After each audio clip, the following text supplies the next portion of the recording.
तो फिर आज की ऑडियो बुक समरी है द डिस्कवरी ऑफ इंडिया, जिसे लिखा है हमारे देश के former prime minister Jawaharlal Nehru ji ने।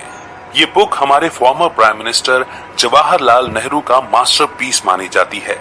इस बुक को उन्होंने जेल में रहने के दौरान लिखा था। इस बुक में उन्होंने कई ऐसे वैल्यूएबल इनसाइट्स दिए हैं जिन्हें पढ़कर आपको अपने देश पर और एक इंडियन होने पर काफी प्राउड फील होगा।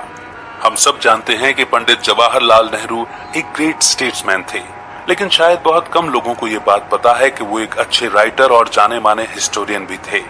नेहरू जी ने 5 किताबें लिखी हैं, तो आइए बिना देर किए शुरू करते हैं the discovery of India by Jawaharlal Nehru.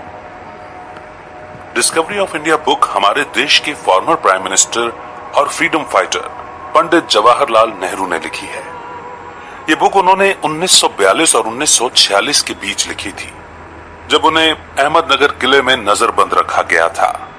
उन्होंने अपनी इस बुक में हिस्टोरिकल फैक्ट्स और एविडेंस के साथ इंडियन पॉलिटिक्स के बारे में लिखा है। इस बुक में काफी डिटेल से बताया गया है कि देश की आजादी के लिए हमें क्या क्या स्ट्रगल करने पड़े और साथ ही कांग्रेस ने देश के लिए कौन कौन से काम किए। इंडिया के रिच हेरिटेज और कल्चर के बारे में भी इस बुक में काफी कुछ लिखा गया है। नेहरू जी ने इस बुक में इंडिया के उन ओल्ड रूलर्स का भी जिक्र किया है जिन्होंने हमारे देश में राज किया था, और इसमें ब्रिटिश राज और 2 वर्ल्ड वॉर्स के दौरान इंडिया के फॉरेन अफेयर्स के बारे में भी काफी कुछ इन्फॉर्मेशन दी गई है। एक्चुअल में हिस्टोरिकल पॉइंट ऑफ व्यू से ये बुक काफी इंपॉर्टेंट मानी जाती है, क्योंकि इसमें हिस्ट्री के काफी इंपॉर्टेंट फैक्ट्स दिए गए हैं। ये बुक हमें उन महान लोगों की लाइफ के बारे में जानने और समझने का मौका देती है जिन्होंने कंट्री की हिस्ट्री और कल्चर को काफी हद तक इन्फ्लुएंस किया था। धर्म, पॉलिटिक्स, हिस्ट्री, इकोनॉमिक्स और कल्चर में नेहरू जी के व्यूज गौर करने लायक हैं। अहमदनगर फोर्ट में जवाहरलाल नेहरू बाकी कैदियों के साथ 20 महीने पहले यहां अहमदनगर फोर्ट में लाए गए थे। वो लिखते हैं कि 3 हफ्ते तक हम बाहर की दुनिया से एकदम अनजान थे। हम तक कोई न्यूज नहीं पहुंचने दी जाती थी। दरअसल हम लोग अहमदनगर फोर्ट में बंद किए गए हैं। ये बात अंग्रेज सरकार सीक्रेट रखना चाहती थी। सिर्फ ऑफिशियल्स को ये बात मालूम थी, पर बाद में पब्लिक तक ये बात पहुंच गई और कुछ टाइम बाद न्यूज़पेपर वालों को भी अंदर आने की परमिशन मिली, तो हमें भी अपनी फैमिली के लेटर्स मिलने स्टार्ट हो गए। हालांकि हमें इंटरव्यू देने की इजाजत नहीं दी गई, न्यूज़पेपर सेंसर्ड कर दिए गए थे, पर इसके बावजूद हमने अपने तरीके से पता लगा लिया था कि बाहर क्या चल रहा है, और साथ ही वॉर की इंफॉर्मेशन भी हमें मिल गई थी। हजारों इंडियंस को बिना ट्रायल के जेल में डाल दिया गया था, जिनकी हालत हमसे भी ज्यादा बुरी थी। जेल का सड़ा खाना खाकर कई लोग बेहद बीमार पड़ गए थे। लोगों को प्रॉपर मेडिकल फैसिलिटीज भी नहीं दी गई थी। उन्हीं दिनों बंगाल, मालाबार और ओडिशा के बीजापुर में भयानक अकाल पड़ा। हजारों आदमी, औरतें, बच्चे भूख से तड़प तड़प कर दम तोड़ रहे थे। खेतों में, सड़कों पर हर जगह लोगों की लाशें पड़ी हुई थी। वर्ल्ड वॉर के चलते पूरी दुनिया में लोग मर रहे थे, मगर हमारे देश में बेवजह मौतें हो रही थीं। जब तक लोगों में रिलीफ बांटी गई, तब तक लाखों लोग मौत के मुंह में समा चुके थे। फासिज्म और नाजिज्म का राज बुलंद हो रहा था। 1936 में इटली के पॉलिटिशियन सिग्नोर मुसोलिनी की तरफ से मुझे एक इनविटेशन मिला था, जिसे मैंने रिजेक्ट कर दिया। बहुत से ब्रिटिश स्टेट्समैन जो पहले मुसोलिनी की बुराई करते थे, बाद में उसकी तारीफों के पुल बांधने लगे। जो मुसोलिनी एक तानाशाह माना जाता था, अब उसी के मेथड्स की तारीफ हो रही थी। इसके 2 साल बाद की बात है। नाजी गवर्नमेंट ने मुझे जर्मनी आने का इनविटेशन भेजा। हालांकि उन्हें मालूम था कि मैं उनकी आइडियोलॉजी को सपोर्ट नहीं करता हूं, फिर भी वो लोग चाहते थे कि मैं उनसे मीटिंग करूं, लेकिन मैंने जाने से मना कर दिया और इसके बदले चेकोस्लोवाकिया चला गया। Indian national Congress fascism, Nazism और इंपीरियल रूल के सख्त खिलाफ थी। फिर भी ब्रिटिश सरकार ने इसे पूरे 2 साल तक इल्लीगल डिक्लेयर कर दिया था। 7 साल पहले एक अमेरिकन पब्लिशर ने मुझे लाइफ की फिलॉसफी लिखने को बोला था। मुझे आइडिया पसंद तो आया था, लेकिन मैं लिख नहीं पाया, क्योंकि तब मुझे पता ही नहीं था कि लाइफ की फिलॉसफी आखिर होती क्या है। धर्म ने मुझे कभी अट्रैक्ट नहीं किया था। क्योंकि मुझे लगता है कि रिलीजन हमें अंधविश्वासी बना देता है। लेकिन साथ ही मुझे यह भी लगता है कि दुनिया में लोग किसी न किसी धर्म में यकीन रखते हैं। कुल मिलाकर मुझे लगता है कि दुनिया के सारे धर्मों में अच्छे लोगों के साथ साथ बुरे और नैरो माइंडेड लोग भी शामिल हैं।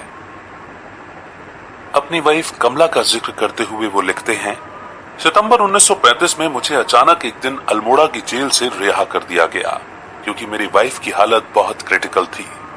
वो उस वक्त जर्मनी के एक सैनिटोरियम में एडमिट थी। मैं इलाहाबाद तक गाड़ी से आया और उसी दिन वहां से यूरोप की फ्लाइट ली। मुझे अपनी वाइफ के पास पहुंचने में 4 दिन लगे। मेरी वाइफ कमला दर्द से तड़प रही थी, बावजूद इसके वो मुस्कुराती रहती थी। जब मैं उससे मिलने गया तो उसे बहुत अच्छा लगा। बीमारी की वजह से उसकी बॉडी बेहद कमजोर दिख रही थी। डॉक्टर्स ने मुझे भरोसा दिया कि वो जल्द ठीक हो जाएगी। मैं कमला का मन बहलाने के लिए उसे एक किताब पढ़कर सुनाने लगा। उसने बीमारी में भी हिम्मत नहीं हारी थी। उसे पूरी उम्मीद थी कि हम एक दिन जरूर अपने मकसद में कामयाब होंगे और हमारा एक ही मकसद था, देश की आजादी। मेरी वाइफ ने कोई फॉर्मल एजुकेशन नहीं ली थी। वो एक सीधी सादी कश्मीरी लड़की थी जो हमेशा खुश रहती थी। जिन दिनों हमारी शादी हुई थी उन दिनों मैं कमला के साथ ज्यादा टाइम स्पेंड नहीं कर पाता था। मेरा पूरा फोकस देश और आजादी की लड़ाई पर था। और ऐसा नहीं था कि कमला को कोई शिकायत थी, बल्कि वो भी बराबर अपना कंट्रीब्यूशन देना चाहती थी। जब देश के मर्द जेल में बंद थे तो परिवार की औरतों ने सारी जिम्मेदारी उठा रखी थी। आजादी की लड़ाई में हमारे देश की औरतों का रोल भी काफी इम्पोर्टेंट रहा है। अमीर या गरीब, हर क्लास की औरतों ने सड़क पर उतरकर नारे लगाए और प्रोटेस्ट किया। मुझे लगता है कि हमारे देश की हर कम्युनिटी की औरत देशभक्त और बहादुर है। मुझे नैनी जेल में रखा गया था जहां मुझे ये न्यूज मिली। जेल के सारे कैदी मेरी रिहाई से बहुत खुश थे। कभी कभी मुझे लगता है कि मैं अपनी वाइफ के लिए एक परफेक्ट मैच नहीं हूं। हम नेचर में एक दूसरे से काफी अलग थे। हम एक दूसरे को कॉम्प्लीमेंट नहीं करते, लेकिन मैं हमेशा उसके लिए डिवोटेड रहा और वो मेरे लिए। 1935 में क्रिसमस से पहले कमला की हालत में कुछ इम्प्रूवमेंट आ रहा था, तो इस मौके का फायदा उठाते हुए मैं अपनी बेटी इंदिरा से मिलने इंग्लैंड चला गया। लेकिन जब मैं वापस जर्मनी पहुंचा तो कमला फिर से बीमार हो गई। उस सैनिटोरियम में एक आयरिश लड़का था जो कमला को फ्लावर्स भेजता था। वो भी कमला की तरह वहां ट्रीटमेंट के लिए एडमिट था। हालांकि वो देखने में कमला से हेल्दी लगता था, पर अचानक एक दिन वो चल बसा। मैंने अपनी वाइफ से ये बात छुपा कर रखने की पूरी कोशिश की, पर उसे पता चल गया। अपने फ्रेंड की डेथ के बारे में सुनकर वो काफी उदास हो गई थी। साथ ही उसे ये भी लगने लगा था कि वो अब कभी ठीक नहीं हो पाएगी। कुछ टाइम बाद मुझे दूसरी बार इंडियन नेशनल कांग्रेस का प्रेसिडेंट सिलेक्ट कर लिया गया, पर मैंने फैसला किया कि मैं प्रेसिडेंट की पोस्ट छोड़ दूंगा ताकि अपनी फैमिली पर भी फोकस कर सकूं।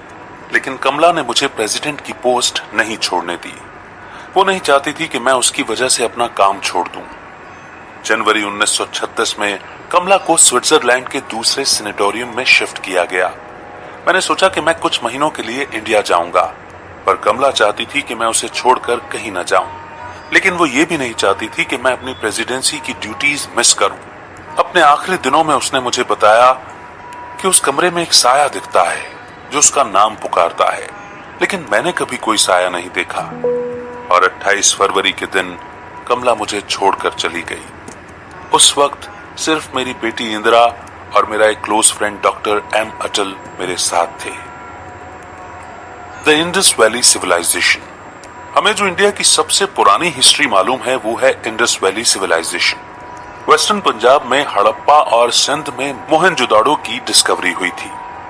इन दोनों साइट्स में खुदाई की गई थी, पर पिछले 13 सालों से खुदाई का काम रुका पड़ा था।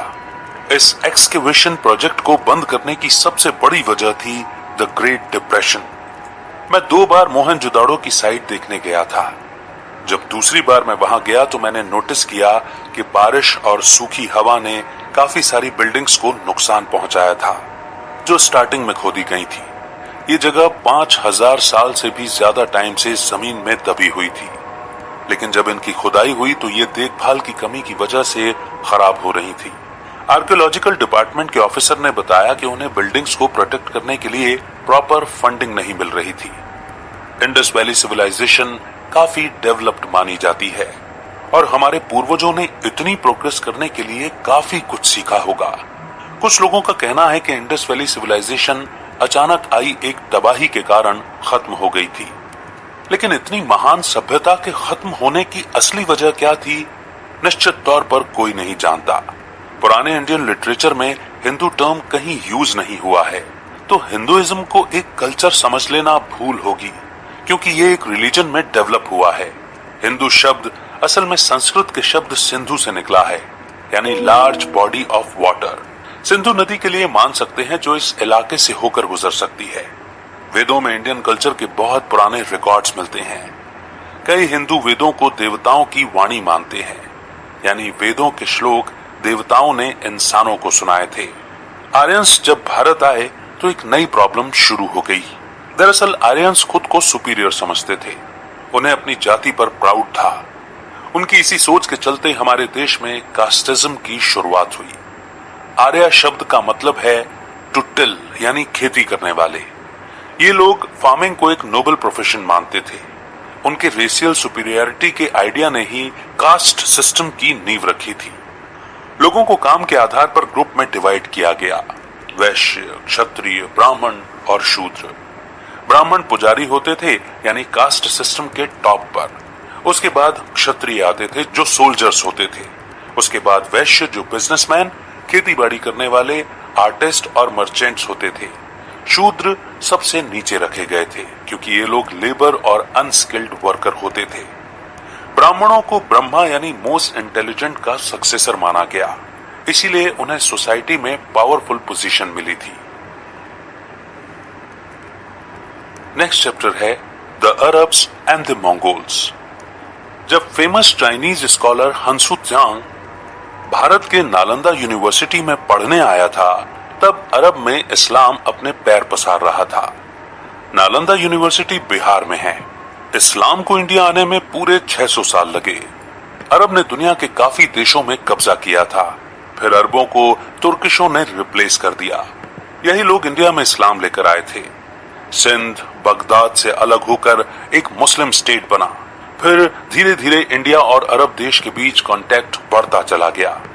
एस्ट्रोनॉमी और मैथमेटिक्स पर लिखी गई इंडियन बुक्स बगदाद ले जाई गईं और अरबी लैंग्वेज में ट्रांसलेट की गईं। इंडिया और अरब देशों के बीच ट्रेड रिलेशन सिर्फ नॉर्थ इंडिया तक ही लिमिटेड नहीं थे, बल्कि साउथ इंडिया ने भी बगदाद के साथ काफी बड़े लेवल पर बिजनेस शुरू कर दिया था। धीरे धीरे बगदाद भी कमजोर पड़ता गया और कई स्टेट्स में डिवाइड हो गया। एशिया में मंगोल एम्परर चंगेज खान ने वेस्ट की तरफ मार्च करना शुरू कर दिया। हालांकि उसने इंडिया पर अटैक नहीं किया था। चंगेज खान की आर्मी इंडस नदी पर ही रुक गई थी। चंगेज खान मुस्लिम नहीं था, पर लोगों को उसके नाम से वो मुस्लिम लगता है।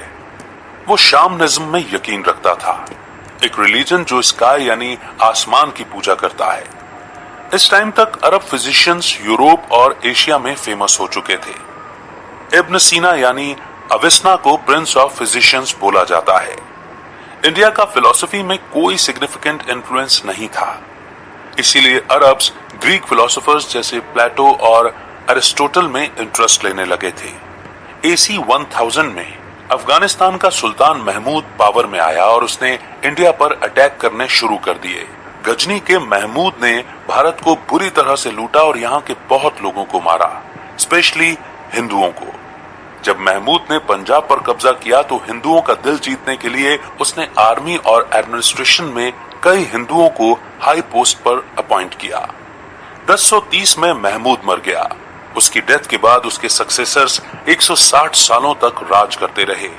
उसके बाद एक अफगान शहाबुद्दीन गौरी ने पहले लाहौर और फिर दिल्ली पर हमला करके यहाँ अपना राज कायम किया। उसके आने के बाद गजनी एम्पायर का खात्मा हो गया, लेकिन फिर दिल्ली के राजा पृथ्वीराज चौहान ने गौरी को हरा दिया था। गौरी वापस अफगानिस्तान चला गया और अगले साल एक नई और बड़ी आर्मी के साथ उसने फिर से हमला किया। 1192 में गौरी ने दिल्ली पर कब्जा कर लिया। 1526 में जब बाबर ने दिल्ली पर अटैक करके अपने कब्जे में लिया तो मुगल एम्पायर की नींव पड़ी। वो मुगल डायनेस्टी का पहला एम्परर था और 4 साल बाद उसकी डेथ हो गई थी। अकबर बाबर का पोता था। उसने करीब 50 साल राज किया। अकबर ने एक राजपूत राजकुमारी से शादी की जिससे उसे एक बेटा था, जहांगीर, जो आधा मुगल और आधा राजपूत था। जहांगीर का बेटा शाहजहां भी आधा राजपूत था। इसी दौरान कश्मीर में मुस्लिम एम्परर्स ने बड़े पैमाने पर लोगों को कन्वर्ट करना शुरू कर दिया, जिसके कारण कश्मीर में मुस्लिम कम्युनिटी मेजॉरिटी में आ गई थी। Consolidation of British rule and rise of nationalist movement. मुगलों ने ब्रिटेन की ईस्ट इंडिया कंपनी को सूरत में फैक्ट्री चलाने की परमिशन दी थी। ईस्ट इंडिया कंपनी ने कुछ सालों बाद जमीन का एक टुकड़ा खरीदकर मद्रास शहर की नींव रखी और 1690 में कलकत्ता शहर की नींव रखी गई। 1757 में प्लासी की लड़ाई के बाद कई राज्य ब्रिटिश कंट्रोल में आ गए थे और फिर कुछ ही सालों में ब्रिटिशर्स ने पूरे बिहार, बंगाल, उड़ीसा और ईस्ट कोस्ट को अपने कब्जे में ले लिया और 40 साल बाद दिल्ली उनके हाथ में थी। ब्रिटिश सरकार ने मद्रास में पूरे 300 साल राज किया और बंगाल और बिहार में 187 साल और साउथ इंडिया में 125 साल राज किया। ब्रिटिश ईस्ट इंडिया कंपनी का प्राइमरी बिजनेस था इंडिया में बने हुए सामान, टेक्सटाइल्स और मसालों को यूरोप में बेचना। इन प्रोडक्ट्स की वेस्ट में काफी डिमांड थी। अंग्रेजी सरकार ने देश की बनी हुई लोकल चीजों को देश में बेचने से रोकने के लिए बहुत से कानून निकाले थे, जबकि ब्रिटिश सामान की देश में हर जगह फ्री एंट्री थी। इसका रिजल्ट ये निकला कि इंडियन टेक्सटाइल इंडस्ट्री पूरी तरह से बर्बाद हो गई और इकोनॉमी तेजी से डाउन होने लगी। ब्रिटिश पॉलिसीज की वजह से हमारा देश गरीब होता जा रहा था। एग्रीकल्चर के फील्ड में भी काफी नुकसान हो रहा था। किसान दिनों दिन कर्ज में डूबता जा रहा था और मनी लेंडर्स उनकी जमीन हथियाते जा रहे थे। हालांकि ब्रिटिशर्स इंडियन लोगों को एग्रीकल्चर पर फोकस करने के लिए एनकरेज करते थे। वो इंडियंस को ये समझाने की कोशिश करते थे कि एग्रीकल्चर ज्यादा इंपॉर्टेंट है और इंडस्ट्रियल रिवॉल्यूशन सेकंड नंबर पर है। ब्रिटिश रूलर्स इंडियन से काफी डिफरेंट थे। उनका ट्रेडिशन, कल्चर, कस्टम्स, इनकम और रहन सहन का तरीका एकदम अलग था। ब्रिटिश लोग इंडियंस के साथ घुलते मिलते नहीं थे, इसीलिए अक्सर दोनों कल्चर्स टकराते रहते थे। ब्रिटिशर्स ने प्राइवेट प्रिंटिंग प्रोसेस को कभी भी एनकरेज नहीं किया। ऑफिशियल प्रेस एस्टेब्लिश किए गए। 1780 में कलकत्ता में फर्स्ट टाइम एक इंग्लिशमैन ने न्यूज़पेपर पब्लिश किया था। शुरू में न्यूज़पेपर्स ब्रिटिश राज को क्रिटिसाइज करते थे, इसीलिए बाद में इनमें सेंसरशिप लगा दी गई। ब्रिटिश गवर्नमेंट इंडियंस को इंग्लिश नहीं सिखाना चाहती थी। प्रिंटिंग प्रेस की बदौलत लोकल लिटरेचर काफी पब्लिश हुआ। Nationalism versus imperialism. Indian national Congress दो ग्रुप में डिवाइड हो गई थी। एक ग्रुप था एक्सट्रीमिस्ट्स का और दूसरा मॉडरेट्स का। ये फर्स्ट वर्ल्ड वॉर के दिनों की बात है। वॉर डिमांड की वजह से इंडिया इंडस्ट्री सेक्टर प्रोग्रेस कर रहा था। बंगाल की जूट मिल्स और बॉम्बे की अहमदाबाद की कॉटन मिल्स आर्मी के लिए प्रोडक्ट्स बना रही थी। वर्ल्ड वॉर खत्म होने के बाद पंजाब में मार्शल लॉ लग गया। पंजाब के किसान भूखे मरने लगे। इस माहौल में गांधी जी उम्मीद की किरण बनकर उभरे। वो आम जनता की बोली बोलते थे और अपने देशवासियों की हर समस्या को समझते थे। जब गांधी जी कांग्रेस में आए तो उन्होंने कांग्रेस का कॉन्स्टिट्यूशन पूरा ही बदल कर रख दिया था। उन्होंने कांग्रेस पार्टी को सही मायनों में एक डेमोक्रेटिक पार्टी बना दिया था। वैसे तो कांग्रेस शुरू से ही डेमोक्रेटिक रही थी, पर यह डेमोक्रेसी सिर्फ अपर क्लास तक ही थी। पर गांधी जी डेमोक्रेसी का आइडिया आम जनता तक लेकर आए। गांधी जी हर तरह के अन्याय के खिलाफ थे, लेकिन उन्होंने हमेशा से नॉन वायलेंस यानी अहिंसा का रास्ता चुना था। गांधी जी एक रिलीजियस हिंदू थे। वो एक ऐसे इंडिया का सपना देखते थे जहां क्लास सिस्टम ना हो, कोई ऊंच नीच या भेदभाव ना हो, सबको बराबरी का हक मिले, सब शांति और भाईचारे से मिलकर रहें। वो ये भी चाहते थे कि देश में औरतों को बराबर का दर्जा दिया जाए। गांधी जी छुआछूत के सख्त खिलाफ थे।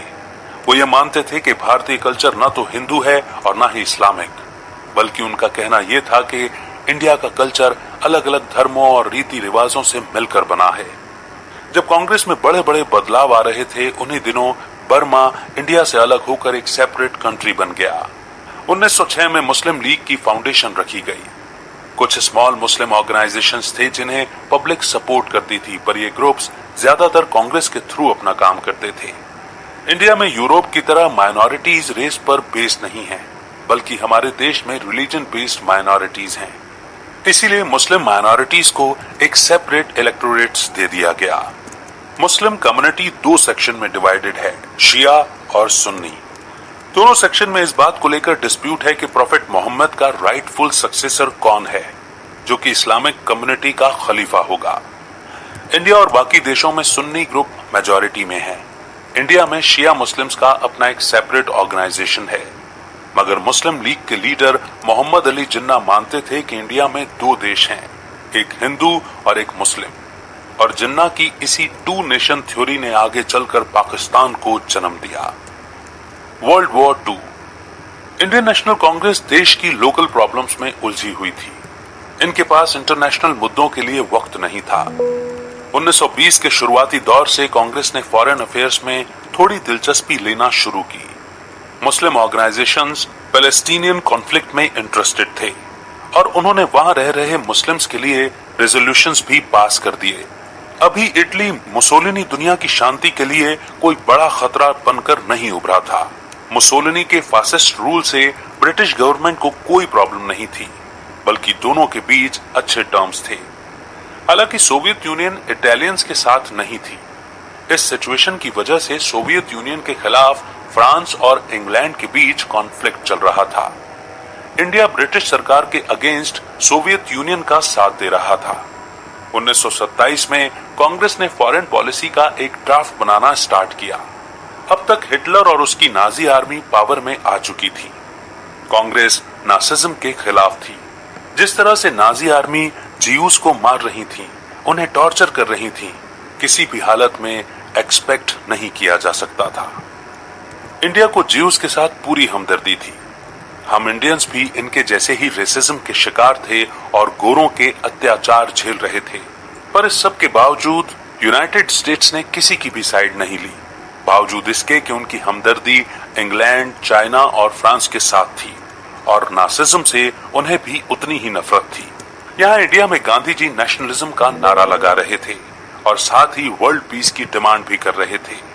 गांधी जी दुनिया के सामने नॉन वायलेंस का एग्जाम्पल सेट करना चाहते थे। इसीलिए उन्होंने इंडिया के लोगों को अहिंसा के रास्ते पर चलने के लिए इंस्पायर किया। और इस सब के बीच मुस्लिम लीग किसी भी इंटरनेशनल इश्यूज में इंटरेस्ट लेने के मूड में नहीं दिख रहा था। 1983 में कांग्रेस ने चाइना में रेशियल विक्टिम्स की हेल्प करने के लिए डॉक्टर्स की टीम और मेडिकल इक्विपमेंट्स भेजे। दुनिया भर में हमारी तारीफ हुई, क्योंकि हम खुद एक नेशन के तौर पर रेशियल अब्यूज और अन्याय के शिकार थे। दूसरे देशों के बीच वॉर के दौरान इंडियन ट्रूप को भेजने पर लोग प्रोटेस्ट कर रहे थे। पब्लिक चाहती थी कि हमारे ट्रूप अपनी मर्जी से इस वॉर में पार्टिसिपेट करें, न कि हमें फोर्स किया जाए। इसी बीच सिविल डिसओबीडियंस मूवमेंट शुरू हो गया था। जो भी ब्रिटिश सरकार के खिलाफ बोलता था, पुलिस तुरंत उसे अरेस्ट करके जेल में डाल देती थी। पब्लिक स्पीकिंग की वजह से पुलिस कई लोगों को बिना ट्रायल के डिटेन कर रही थी। मुझे भी पब्लिक स्पीकिंग के लिए 4 साल की सजा हुई थी। कई जगहों में लोगों ने वायलेंस प्रोटेस्ट किया था, पर गांधी जी इस बात के खिलाफ थे। कांग्रेस के अंदर फूट पड़ने लगी थी, क्योंकि कुछ पार्टी मेंबर्स को गांधी जी का कंप्लीट नॉन वायलेंस का आइडिया हजम नहीं हो रहा था। Ahmednagar fort again.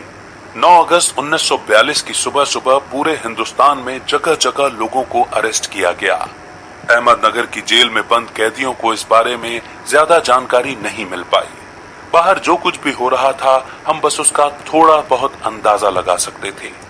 लोग प्रोटेस्ट कर रहे थे और अंग्रेज सरकार जवाब में लोगों पर फायरिंग कर रही थी और आंसू गैस के गोले छोड़ रही थी। शहर शहर, गांव गांव में लोग ब्रिटिश सरकार के अत्याचारों के खिलाफ प्रोटेस्ट कर रहे थे। लोग ब्रिटिश अथॉरिटी के सारे सिंबल्स तोड़ रहे थे, जैसे police station, post office, railway station वगैरह। यहां तक कि पब्लिक ने टेलीफोन और टेलीग्राफ वायर्स भी काट डाले थे। कई जगहों पर निहत्थी भीड़ पर पुलिस ने अटैक किया था। सारे ऑफिस और दुकानें बंद कर दी गई थी और कंप्लीट बॉयकॉट कर दिया गया था। जमशेदपुर के स्किल्ड वर्कर्स को काम करने से रोक दिया गया था। शर्त रखी गई थी कि अगर सारे कांग्रेस लीडर्स छोड़े जाएंगे तभी वर्कर्स काम पर वापस आ सकते हैं। अहमदाबाद की टेक्सटाइल फैक्ट्रीज का कामकाज भी ठीक इसी तरह रोक दिया गया। ये पीसफुल प्रोटेस्ट करीब 3 महीने तक चलता रहा। वर्कर्स को स्ट्राइक करने के लिए कोई फाइनेंशियल हेल्प नहीं दी गई थी। इस दौरान ऑफिशियल रिकॉर्ड्स में मारे गए लोगों की संख्या बढ़कर 1028 तक पहुंच गई थी और 3200 लोग घायल थे। हालांकि ये फिगर्स कम करके बताए गए थे क्योंकि एक्चुअल नंबर इससे कहीं ज्यादा था। सिविल डिसओबीडियंस यानी सरकार के खिलाफ जाने की पनिशमेंट के तौर पर लोगों को फाइन लगाया गया। ब्रिटिश ऑफिशियल्स ने टोटल 9 लाख रुपए का फाइन कलेक्ट किया था। गवर्नमेंट ने बड़े पैमाने पर सेंसरशिप लगा रखी थी। फॉरेन कंट्रीज की न्यूज पर भी काफी स्ट्रिक्ट नजर रखी जा रही थी। ऐसे माहौल में डिफरेंट प्रोपेगेंडा चलाए जा रहे थे। कई टाइप की फेक न्यूज भी फैलाई जा रही थी। इन सब घटनाओं के बाद देश में एक और मुसीबत आई। देश में भयंकर अकाल पड़ा, जिसका सबसे ज्यादा इफेक्ट बंगाल और साउथ इंडिया में हुआ था। इस अकाल के बाद मलेरिया और कॉलरा की बीमारी फैल गई। गरीब जनता भूखमरी और बीमारी झेल रही थी। वहीं कलकत्ता जैसे शहरों के अमीर लोग ऐशो आराम की लाइफ जी रहे थे। अमीर और ज्यादा अमीर होते जा रहे थे। पैसे के नशे में चूर ये अमीर लोग लग्जरियस लाइफ जी रहे थे। इनके मनोरंजन में कोई कमी नहीं आई थी। ये लोग पहले जैसे ही हॉर्स रेस के मजे ले रहे थे। देश में अनाज बांटने के लिए ट्रांसपोर्ट की कमी थी, मगर रेस हॉर्स को स्पेशल पैकेज से डिलीवर करवाया जा रहा था। इतनी तरक्की होने के बावजूद भी दुनिया में इतना वायलेंस, इतनी नफरत क्यों थी? हमारा देश गुलामी के अंधेरे में अपनी असल पहचान खो चुका था। मगर वो दिन भी आएगा जब हम आजादी का सूरज देखेंगे।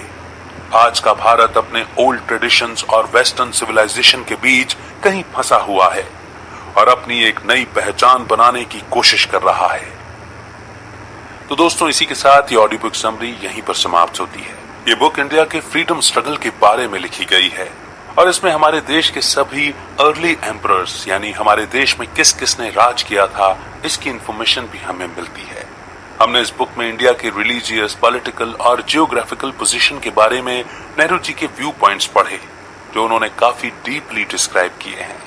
हमने इस बुक में उन सारी विक्ट्रीज के बारे में भी पढ़ा जिसने ब्रिटिश राज के दौरान हमारे देश की कंडीशन और हालात को काफी इन्फ्लुएंस किया था। अपनी इस बुक में पंडित नेहरू ने कांग्रेस की हिस्ट्री, उसके सिग्निफिकेंट लीडर्स जैसे गांधी जी और जिन्ना के बारे में भी लिखा है और वर्ल्ड वॉर के दिनों में इंडिया के फॉरेन अफेयर्स यानी दूसरे देशों के साथ हमारे रिश्तों के बारे में और इंटरनेशनल पॉलिटिक्स पर भी काफी इंफॉर्मेशन दी है। इस बुक के जरिए हमें अपने देश की हिस्ट्री को जानने और समझने का मौका मिलता है और हमें उन फैक्ट्स की जानकारी मिलती है जो हमारे देश की आजादी के लिए बेहद जरूरी थे। हमारे देश की आजादी के लिए कई महान लोगों ने, जिसमें महिलाएं और पुरुष शामिल हैं, उन्होंने बड़ी बड़ी कुर्बानियां दी हैं। अब ये हमारी जिम्मेदारी है कि हम अपने अपने इंडिविजुअल लेवल पर और साथ मिलकर इस देश को तरक्की के रास्ते पर ले जाएं और इस देश को एक ग्रेट नेशन, एक महान देश बनाएं।